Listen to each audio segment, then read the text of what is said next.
President Trump hosting right now Israeli Prime Minister Benjamin Netanyahu at the White House. And consider what's going on around this. This comes just days after U.S. and Iranian officials resume those nuclear negotiations.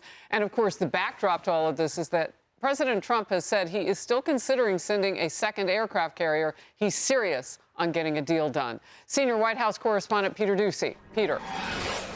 And if you listen closely throughout this report, you can hear in the background there is a small but very noisy group of anti-Netanyahu protesters out on the corner of Pennsylvania Avenue and 17th Street. We can all hear them at the White House as the Prime Minister's busy day continues. We learned on social media that it began with a pretty consequential signature. We learned on social media Prime Minister Netanyahu signed up in the presence of Secretary of State Rubio as a member of the Board of Peace. That is the board that will eventually govern Gaza. Its first chairman will be President Trump, a job that he has suggested he could stay in even once his term as president is over.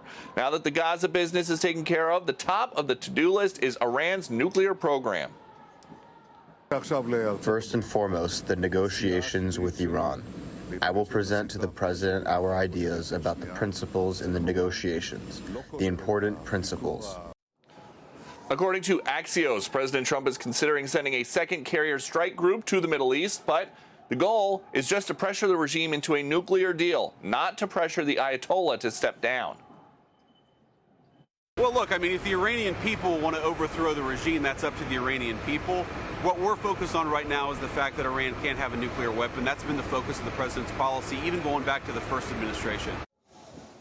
President Trump keeps saying he thinks the Iranians want to make a nuclear deal with the U.S. But if things fall apart, the president has also shown with his military orders over the last couple months that he is willing to send in the B-2s. Harris. Oh, yes, absolutely. Peter Doocy, thank you. Hey everyone, I'm Emily Campagno. Catch me and my co-hosts Harris Faulkner and Kaylee McEnany on Outnumbered every weekday at 12 p.m. Eastern, or set your DVR. Also, don't forget to subscribe to the Fox News YouTube page for daily highlights.